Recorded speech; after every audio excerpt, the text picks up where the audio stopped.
Do you see how much information Dan left or is giving us? I mean, do you see this information? When you split it up this way, it's incredible. It's all based around the symbol around our yin-yang of using no way as way, having no limitation for limitation. Iyo mo fa, iyo mo ya. Okay? What are we doing? We're doing Thai stuff out of a Filipino drill. We're doing Chinese stuff out of a Filipino drill. I mean, he didn't care. Bruce didn't care. They just said, what do we need to do? Well, we need to develop reflexes. What's the best way? Just happen to have that for you. It's called Sarada. Okay? They occupy center line. They're the Wing Chun of sticks. So what I want you to do is I want you to develop a flow so you feel like you have a good rapport with your partner. And while you're doing that, now it depends. If you have a Espada y Daga, you can't do Panantukan, right? Can't be punching them in the face. You already have a knife. If you have an empty hand in this hand, you can do Panantukan, okay? Lots of times, trying to fit in a Tai Chi move is very difficult. It's got to be done twice as quick. You got to ask them to slow it down. What you did in Sombrada, trying to do it out of Sarada is twice as hard. But you can do it. Imagine both of you going half speed. Just and a Tai Chi sail. Somebody flies, they come back together. Boom, two low line kicks come in. Back and forth. Boom, Tai Chi sails. Boom, Savat kick, back and forth. Okay? So you're flowing. But all of a sudden, out of this rapid flow comes this Tai Chi sail. Right out of nowhere. And then, because you find that moment and you pluck that little cubic centimeter, you plug it, there it is. And you take it and you get it. And that's timing. Okay, Aaron? Is that both sides? It can be. Can be, just like in Sombrada. One side can do all the feeding. If you're the teacher and you're teaching this, okay, you can say, here's where I would kick you, or here's where you would kick me. I'm doing a wing block. See how this is open? Fill in your shot here. Or both of you can flow. Okay? So if one side's feeding, I'd say I'm feeding you. I can be feeding you and kicking, and you can be defending and destroying at the same time. This thing can go to where it's so complex. Not complex, just difficult, just darn difficult. When it comes back to doing, Pak Sao's, Lap Sao, straight blasts, headbutts, that's like, it's so simple. Okay? But this is all there is to weapons. There is no magic. The magic lies within the individual and how the individual perceives it. That is the magic. As Bruce would say, the individual is more important than any established style or system. You can always learn, for those of you who have been training ground fighting lately. Who's been training ground fighting for the last few years? Okay?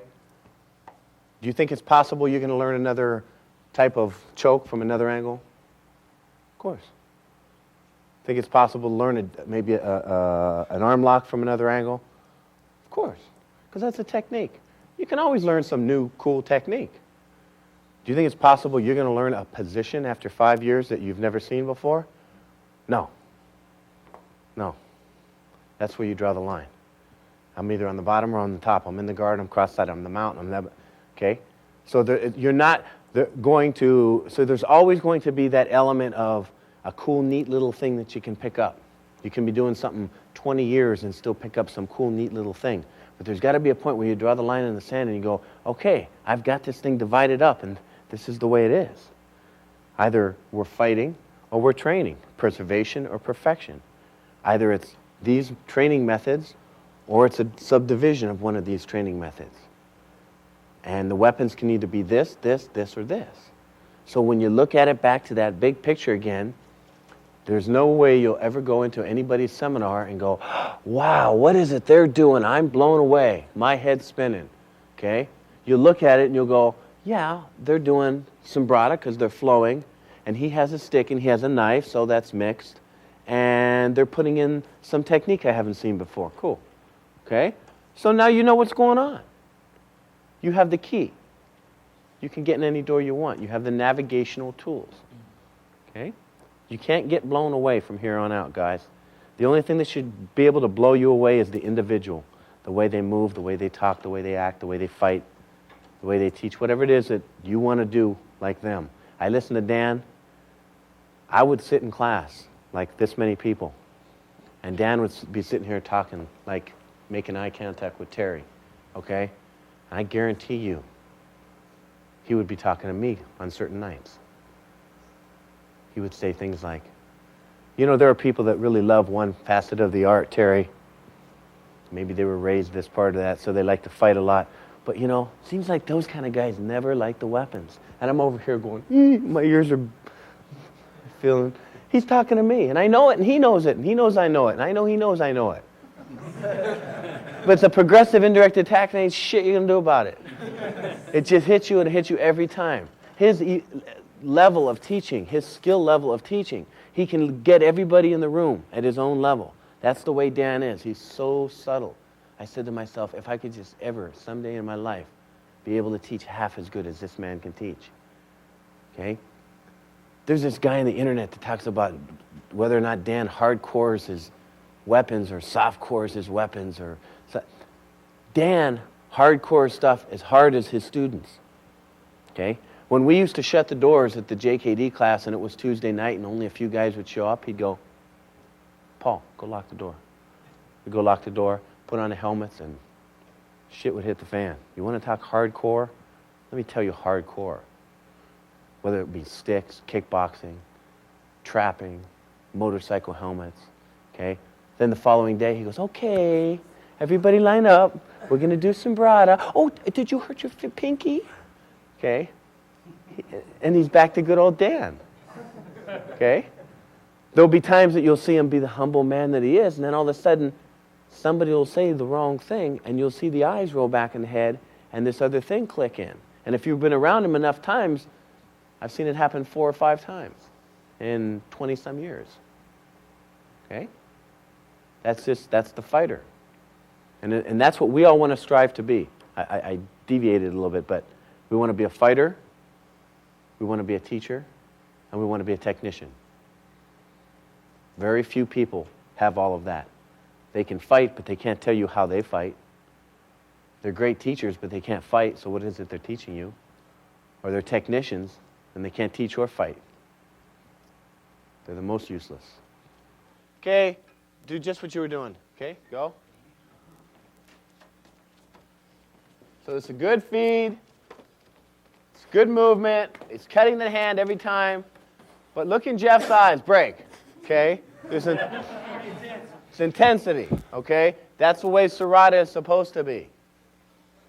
If he were on the ground and I were in his guard, and if I saw that look in his eyes, I'd be going, Jeff. Jeff, relax now. Okay? There's a time to be intense and there's a time to be relaxed. Okay? And what we want to get out of this is that time where you need to turn on that umph.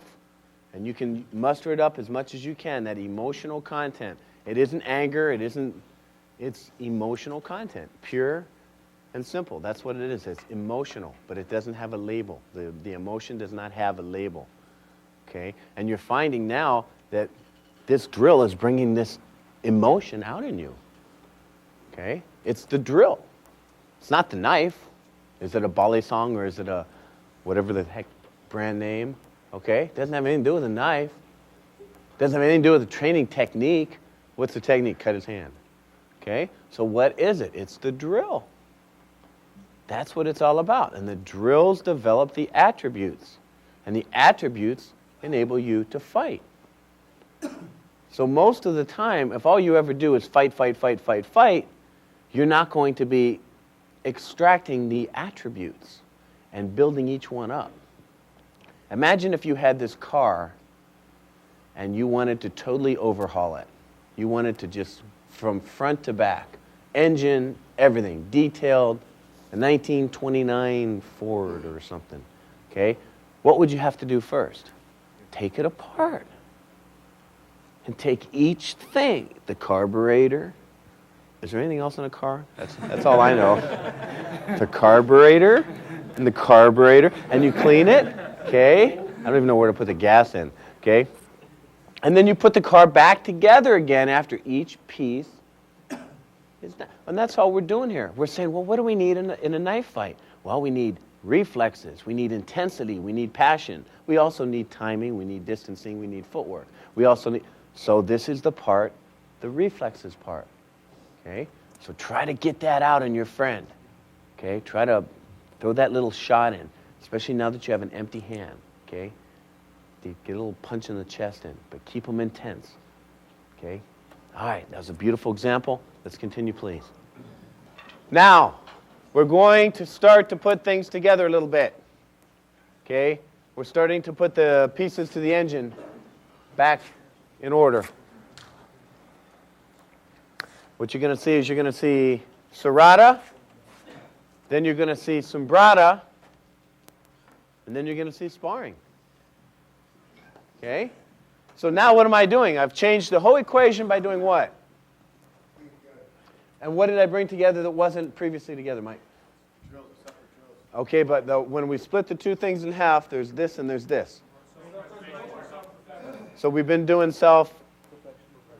So now what am I, by the word, you heard the word S-P-A-R, so now what am I doing? I'm adding self-preservation to the equation. Okay? So we're going from a drill to another kind of drill to sparring, which is the way you should fight. Back to a drill, back to another kind of drill, back to sparring. If we just went sparring, we couldn't borrow the reflexes and the neurological makeup that was just previously going on because you were having to do serrata and you were so tensed, or you were having to do sombrata and you had to flow so much. So to go from this flow to get back out and spar and to go back into a flow pattern again, we're asking a lot of you, okay? And now we're enabling you to put the different elements of knife fighting together. This is all there is to knife fighting right here. You're seeing it. Now all we have to do is add largo mono and start changing up the weapons. Okay? And you got 30 years material in 16 hours. Okay, ready? Sombrata. Okay, go.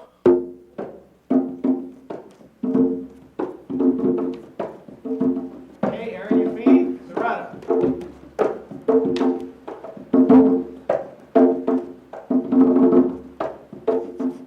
Jack, your feet.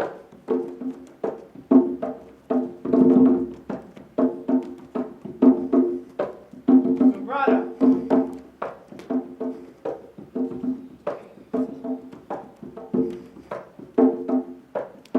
Spar.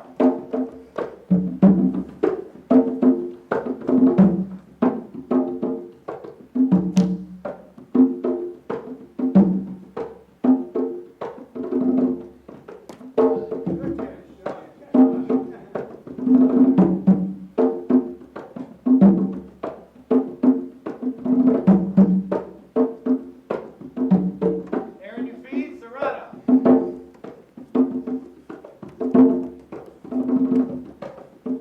Jeff, your feet.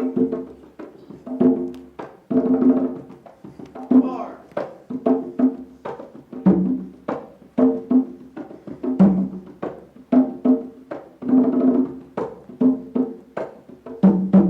And break.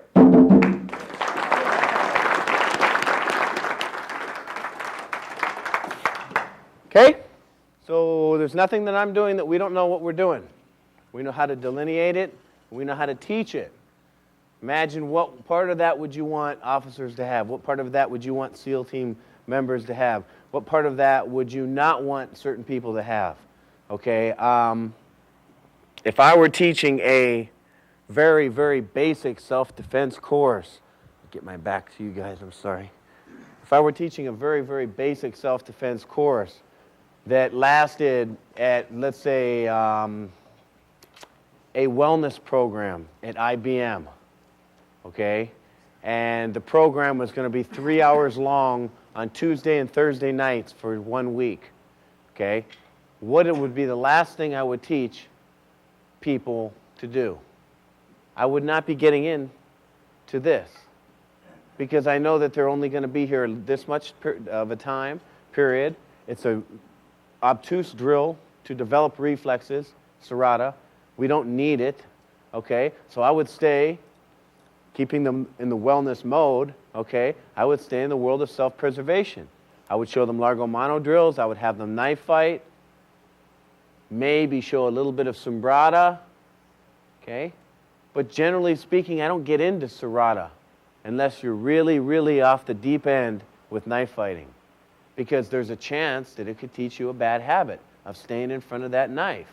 So unless I know that you are a martial artist hardcore and this is not going to screw up your training, I don't teach it.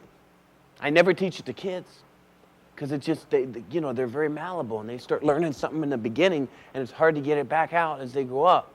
And I want, anybody that's under us to understand that footwork is what we value the most. Footwork controls distance, and distance controls everything, okay? And timing is when you choose to strike. And when we're knife fighting, it could be a cut on the hand, but when we're empty hand fighting, that little cut on the hand could be the same time you go boop and flick the eyeballs. Just to get that, to rush in with a blast, to get a headbutt, to pull him back into your guard, to sit and breathe for 3 seconds, 4 seconds, and then boom, instant bite, kick him back up, come to your feet again.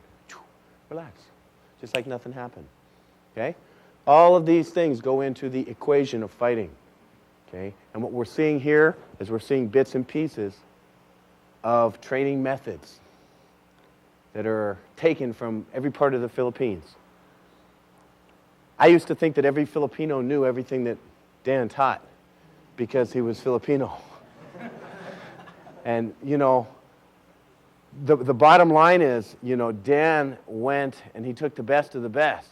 The people that migrated from the Philippines that were champions, guys like Floro Villabrea that had been in world-class death matches. Ben Largusa, Johnny Lacoste, Angel Gabales. Okay, these guys are masters. And Dan took the best of what they all had, and then he put it in this matrix that we can use. Okay? Sometimes when you see Dan going through a seminar, your head spins. You're like, holy moly. Okay? But you sit him down and you talk to him about the whole big picture, and if you do it enough years, you'll see it the way I see it. Okay? It just takes a lot of time and a lot of filtering to take all this information and condense it into something that we can understand. I'm sure there will always be a day that I can always learn something with a stick, something with a knife, some kind of trap, some kind of punch. Okay? I would seriously doubt that I'll ever be at any age in which I couldn't learn something new. Okay? But I can tell you all right now, there's nobody going to come up with some art, some training method that I haven't seen. Okay? We've explored it all. Not me, Dan, Bruce. Okay? Between the three of, the Bruce to Dan to me, I can't see it happening. Brazilian Jiu-Jitsu was the final chink in the armor, was the ground game. Okay? Now everything else, it's all segmented. And now you guys are instructors, you're taking an instructorship course, you're learning how to teach. I'm looking out at guys that are going to be saying this spiel to other people, to your local police departments, to your local FBI, to your local DEA, to your local boys club, okay? And you're giving this information to people. You got to know what's appropriate to give, what isn't. And if this is some class of people that aren't really going to get in, balls to the wall, you don't want to teach them something complicated like doing pananjakman out of Serrata with a espada y daga, okay? I'd just keep a knife in their hand and let them spar. On the other hand, if you're worried about, people's reflexes and living and dying, and you got to keep that intensity up and get them going for 8 hours straight and keep them intense for 8 hours straight, and if you got to yell and scream in their face because it's a military thing and they got to get ready and they got to get prepared emotionally, then you want their heart doing this for 8 full hours. You let them go Serrata for 8 full hours. I've done that. I've done that. Do you know what it's like to do Serrata for 8 hours? When you're done, your eyes twitching, you're nervous, you're like, Jesus Christ, a bird flies by, you're like, eh. Okay? Your neurological system is so jacked, okay? And so what you need to do as we look at this program is find what is appropriate, okay?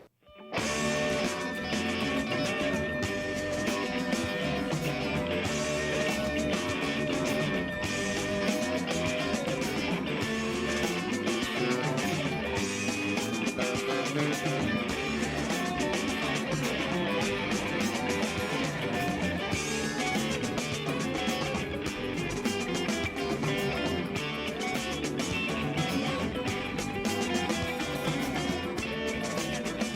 whole session has been about, this last 40 minutes before we go outside, has been about getting to know you better. So you get to know yourselves better.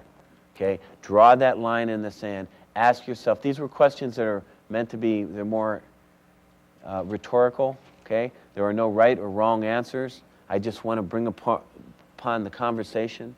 Okay? Get the communication going so you actually do think about it.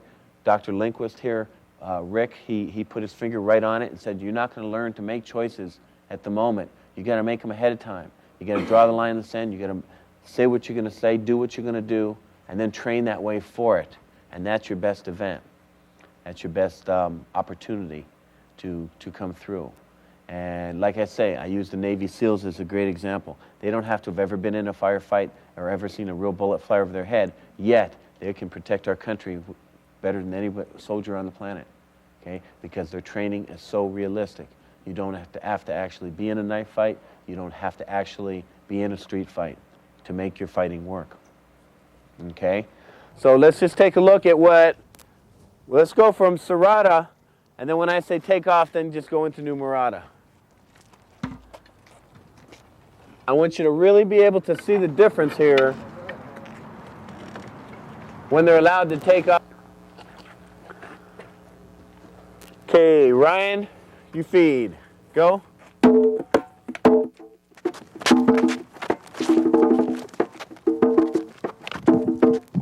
Okay, take off.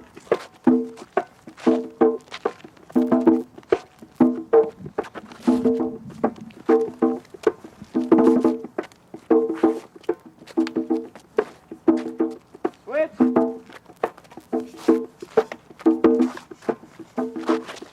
Look at that continual footwork, always hitting the hand. Sombrada.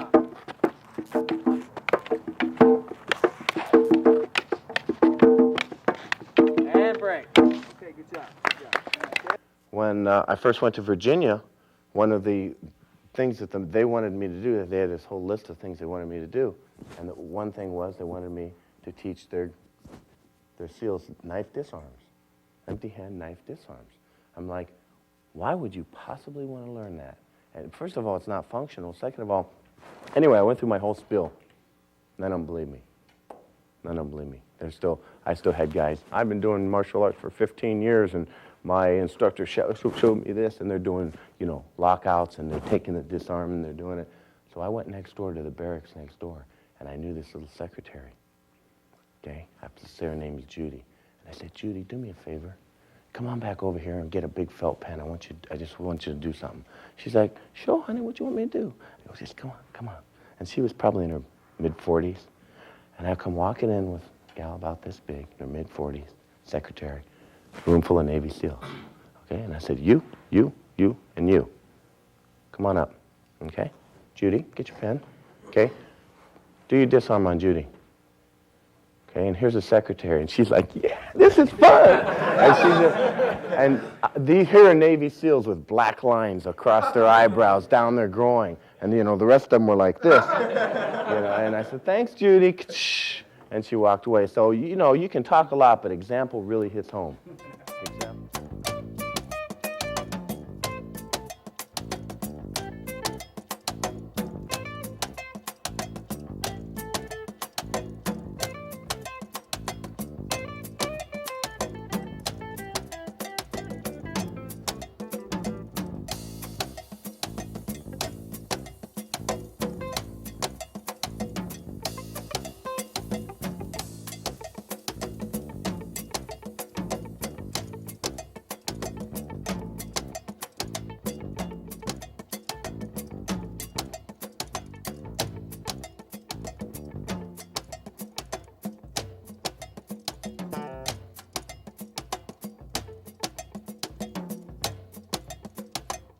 Distancing, timing, and footwork are all contained within the vessel of serrata, sombrata, and numerata, okay? They do not emphasize it as much, okay? But think of it like this. Think of sombrata, serrata, and numerata as developing an infrastructure, okay? It gives you ways to move. It teaches you to start. You need some sort of infrastructure. And then you take that and you pull it over to the other side and you spar with it. And then you get your sparring up to, let's say, here, and then you're at a peak, and you don't really improve that much. And then all of a sudden you go back over and you do more sombrata, numerata, serrata, and then that brings you back up, and then you get back over here again. So it gives you the ability to use those attributes when you're actually fighting? Yes. Yes. Okay. Nothing works footwork better than numerata. Nothing. Picture when you start doing 2-on-1 numerata and 3-on-1. Numerata is not meant to be done 1-on-1. Numerata is meant to be done. If you look at the history of the Philippines, I mean, you know, they've always been outnumbered. And everything that they do is predicated upon the fact that they are the weaker, you know, in the scenario. So they have to, you know, they have the knife and the other guy's got the gun. And they want to turn the tables. When you do numerata, you know, there are two people, you could be back to back, feeling each other's energy, fighting a whole room. I've done that. When I don't feel my partner's back at my back, when the bottles are flying and we're in the wrong place at the wrong time, I'm going to cover and I'm going to hide and I'm going to look to see if he's okay. And then I'm going to go on with what I'm doing and see if I can get us both out the door. It's just that's, so if you think about numerata, okay, it's just water, don't worry about it. Okay, if you think about numerata, that's the whole idea, is that it's footwork. Okay, now serrata gives you reflexes like nothing else. So when a guy, you know, whacks at you with a knife, you back off and cut the hand. So it really heightens those reflexes. And last thing you do is the sombrata, which is coordination, footwork, timing. Okay, Joe? Question going back to numerata. When you have multiple assailants, are you trying to do the same concept of a mass attack where you're trying to zone so you're only fighting one at a time? Oh, yeah. That's the basic concept. You're trying to do that. You're trying to do that, absolutely. You've got your eye on the whole room. Okay? See, what martial artists don't cover are real-life scenarios. They like to put martial arts into sports or into neat little packages. Okay? If you ask my father, if you said, if I were to say, hey, Dad, who's the best fighter in the world? You know who he'd pick? Pick a boxer. Because to him, that's the fighter. Mike Tyson, or I don't know, Vander Holyfield, he'd kick the shit out of anybody. Okay? And then if you go up to a karate school and you say, who's the best fighter in the world? Okay, you just use that generic word, fighter. Okay? They're going to pick, what? Chuck Norris? You know, who knows? Jean-Claude Van Damme? God knows. Okay? If you go to Brazil and you say, who's the best fighter in the world? They're going to pick a ground fighter. One of the Gracies, one of the Machados, who knows? A famous ground fighter. Okay? If you go to the Philippines and you say, who's the best fighter in the world? They're going to pick a stick fighter. Because that's what their perception of is fight. Everybody's got their own perception of the word fight. Okay? They go, Flora Villabray or Ben Largusa or whoever. One of the very famous people that have all been dance instructors. Okay? So, when I ask you guys, okay, who's the best fighter? Okay? I want you to think in terms of somebody that can do the whole gamut. Someone like Dan or yourselves. Okay? I would rather have the majority of my full instructors backing me than anybody I've ever seen at the UFC. Okay? Yet, if you put one of my full instructors in the UFC, I don't doubt that they'll win. That's they're, 6'5". I got a few Samoans that might do well. Okay? But it's a different kind of game. And the game that is really the real game out there, and we have to address it because this is a knife seminar. And we're talking about as nitty and gritty as it gets. You know, I was going to do the beef thing for you guys, just so you can see. But when you're talking about real fighting, you just got to understand how fights mutate. And you got to understand how you need to be able to keep a cool head. And you have to understand how you need to be able to watch your opponent and watch your friend. Okay? Who went out last night? Anybody? Raise your hand. Okay. How many people were in your crowd? 2. 2. Me and Tim. Okay. How about 5? 7. 7. Anyone else went out? 2. 2? 4. Okay? So, I didn't hear one person say 1. I was out by myself. Loser! The rest of these guys didn't want to go out. They wanted to sit home and listen to soft music or something. I don't know. Okay, so most of the time, if a fight breaks out, you're not alone. And guess what? You're not fighting one person either. It's your group against their group. Okay? It's a melee. It's a mess. And the guy that's, been lifting weights his whole life and he's jacked on steroids and he could run Mount Everest and he's got the attrition covered, he's got the strength covered, he's got the killer instinct covered. Picture those big UFC guys, okay? What are they going to do in a bar when that melee breaks out? Okay? They're going to pick one guy. It's going to be, "Argh," and they're going to charge this guy, slam him, and do what they do, and it's going to get their friends killed, and if it doesn't get them killed too, because it's a different kind of fight. There's real fighting where you have to be able to flow, you have to go from the ground to standing up to weapons. Well, what percentage did Jeff tell you guys? This is the man telling you, sitting in the DEA building, the recruiter of this entire building, and he's sitting there giving you the statistics. What are the statistics? Do you remember? 70% weapons and mass attack. That's 7 out of 10 times. Yet you hear so many people saying, I'm a complete fighter because I can do punching and kicking, or stand up and ground. Okay?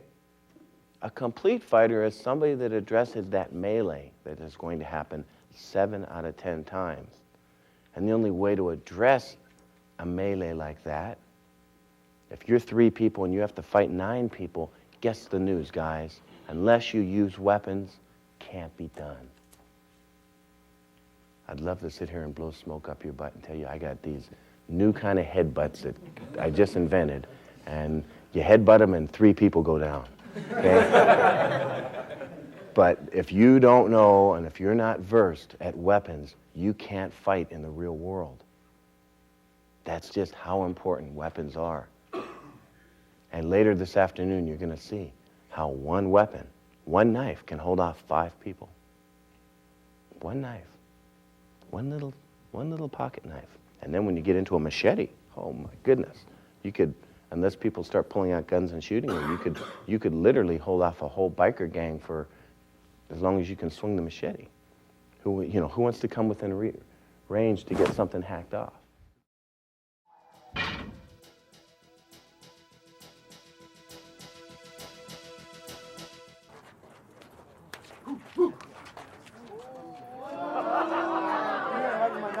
Okay. I did too. Okay. What was the score? 1-1? Okay, it's 2-1. Ready? Go!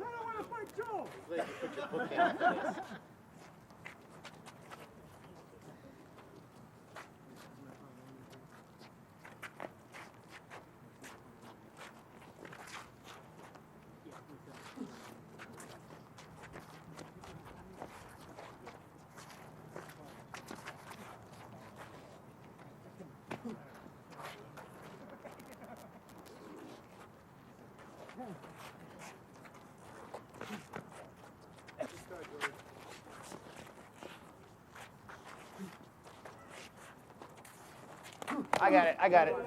Joe got it. Good kick. Okay, break you up into partners of 3, okay? And I'm gonna have one side in the middle. I want the person in the middle to have a knife. I want the 2 people on the, actually, I'm gonna break you up into partners of 4. So we go 3 on 1, okay? And the person in the middle with the knife, and then it's gonna be up to you to keep changing partners. Go for a couple minutes. I'll yell switch, give it to the next guy, switch. So we're gonna go 4 rounds, okay? The idea of this is we've been talking about how lethal the blade is, okay, for 2 days, but we haven't really shown you. We haven't really, this gives you a graphic example of what you can do if you just have a little folder and you open it up and you have to fight 4, 5, 6 guys, okay? Now, the guys that are attacking, you need to go in like you're gonna hit somebody, but when you get touched with a knife, you can't just keep wailing. You gotta pretend like you got cut. You gotta pretend like a nice serrated, knife went right across down to the bone, and you pull off, you back off to about here, and then you go back in again. So wherever you get cut, wherever that knife touches you, down on the leg, you grab your leg, you back off. That's a part of the training method. And then you get back. And then that teaches the person in the middle with the knife exactly what it would be like. Okay? Because if you just get gangbanged and you guys aren't, feeling the pain of the knife, if it were a real knife, the guy in the middle is not going to have any clue. Okay? So that's the key to this, and this is mass attack situation. Obviously, if you were to use this, a machete, it would just be worse. You can, square the damage, square, everything. Okay? Question, Matt? No, thanks. Okay. Okay. All right. So everybody grab a small knife and grab 3 other people around you. I make my cut. I make my cut.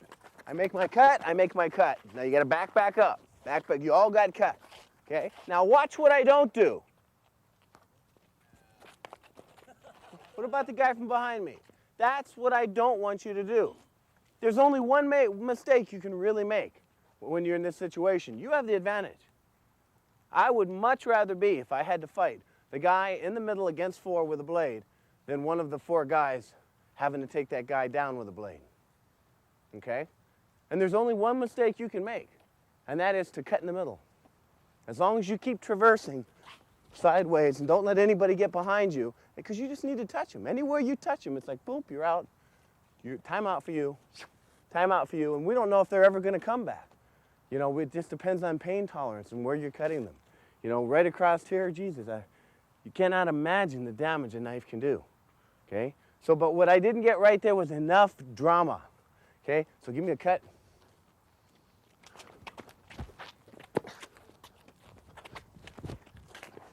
And I'm the stupid guy that keeps coming back. Okay? But you got to do the drama. Just hold the thing. That way that gives this guy an idea of how it would really be.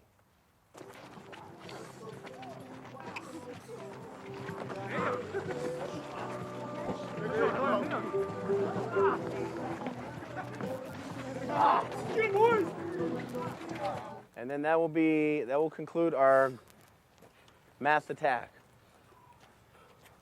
So just stop and just digest this for a moment. What did you just do? You took out 3 people. Lethally, you took out 3 people without any problem whatsoever. Because you're moving, you're up on your... Do you know how many people could have a knife and get attacked by 3 people and end up on the ground with nothing? Just because they don't know to keep moving? They don't know not to zone out of the way? They just take the knife and go and they attack one guy and the other 3 guys just gangbang them? You think just because somebody's got a knife, they'd be great. Doesn't mean that. Okay, the way you guys use a knife is special. It's different. Okay, we're cutting the limb. We're using footwork. We're using timing. We're zoning. We have the experiences logged. Who had a question? Yes. I also learned the ineffectiveness of going empty-handed against the knife. Yeah, you really gotta sort of make yourself go in because you know what's gonna happen. I get that question asked all the time is, what would you do if you had to fight a knife? Fight a person with a knife? And I always say run, and then the next thing is, well, what if you can't run? Okay? What if you're confined or you're with a family member? Okay? And then my next answer is I would get an equalizer, okay? Because it's so absurd to think you're going to fight that thing. So, tables, chairs, hot soup, waitresses, anything. I didn't say it. Filter, okay? But anything and everything would be flying onto this person. You would think a crazed chimpanzee is loose in that place, okay? That's the answer. And then, of course, there's always the, well, what if you have no equalizer and you have nowhere to run? Okay, I'm stuck in a handball court and Freddy Krueger's guarding the exit and I have to fight and he's coming at me, okay? My answer, you can mess around and try to take the eyes. The first time you miss the eyes and you don't get a good shot, you're dead, okay? Because you're giving them another opportunity. You can say, I'll take the kneecap while that knee's moving around and you're going to just hit it perfectly and just go, let me get one good one in. Okay? I'll get the groin. Okay? Me? I would play my odds at a very low and well-timed double leg takedown. And I'd go straight to the ground. Because at least I'm taking out his second and third and fourth chances at me. I'm giving him one chance to kill me. Okay? I'm going to get cut. I'm going to get cut.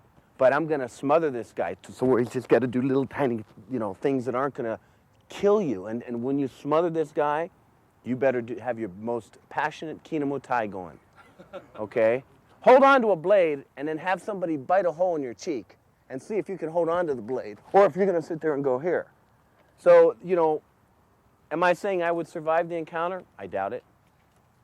If any one of you were angry at me in a handball court, I would give my odds out of 100 times, 1 in 50.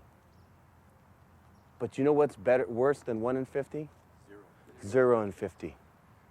Okay? So the moral to the story is never get somebody so angry at you that they want to kill you. And then if you do, make sure you have a place to run. And then if you can't run, make sure you have an equalizer. Okay? So let's hope that scenario never comes up because it is a crazy one. Yes? Okay. The scenario is, as you said, you're down on the ground with him or you're still going for that knife hand. Because if It's academic. If you have the knife here and if we're on the ground and if I have you already here, I'm going to let those little jabs on and I'm going to bite a hole in your face to where you're just holding this and you drop whatever was in your hand. Okay? Now, on the other, maybe we're on the ground and we're kind of like this and we're like this and I'm like, oh, Jesus. And I'm trying to headbutt her. But now we're struggling here. But, this is a better scenario to be in than this. Some guy just coming at you in a handball court. I mean, it's what we call the lesser of the two evils.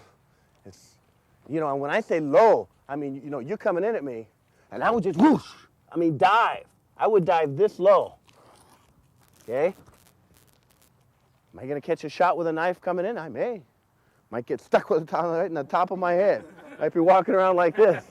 Okay? But at least the guy's on the ground. At least he can't just have impunity to, missed the kneecap, I'll do it again, and just start flailing. Okay? But let's not worry about that so much. Let's flip it. Let's flip it. You're outnumbered and you got a knife. Let's respect how much you got here. You could keep off 5, 6, 7 guys. Keep off a whole motorcycle gang until the cops come if you had to, unless they decide to start shooting. And what happens when 4 guys come in, you go, whap, and you cut the first one, and he's making that sound and dripping a bright red blood. Everybody else just goes whoosh. They don't want one piece of you, and you're, come on, who's next? Who's next? Let's go. That's when, get a little psycho, and that knife could save your life because you're in the wrong place at the wrong time. Okay, you're up in, L.A. at 2 in the morning and back of some 7-Eleven. And you're like, geez, we just ran out of gas. Hun, stay in the car, lock the door. Do I have my blade? I have to go out and pay. You take your blade with you, and all of a sudden some shit goes down. Okay? And I've already told you I don't carry a blade, and you all know we've talked about the philosophy of all that. Okay? And so you each have to make these moral decisions yourself as to what you would do and how you would do it and where you would do it and why you would do it. Okay? But Let's really and truly respect what that thing can do.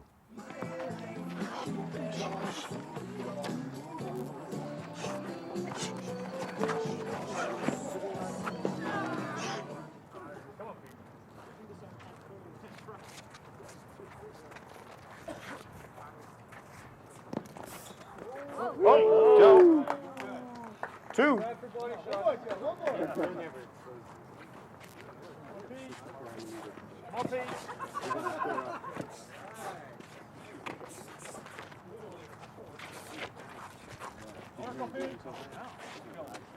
Get up on your toes, Pete. Relax, brother. There you go. Move around, breathe it.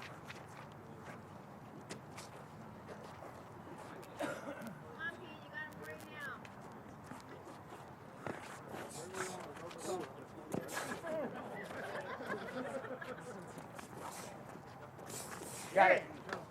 Okay. This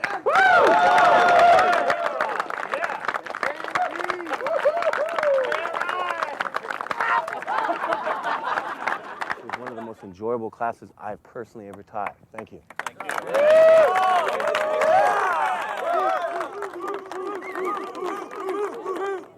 you say women on your knees? Hey, filter.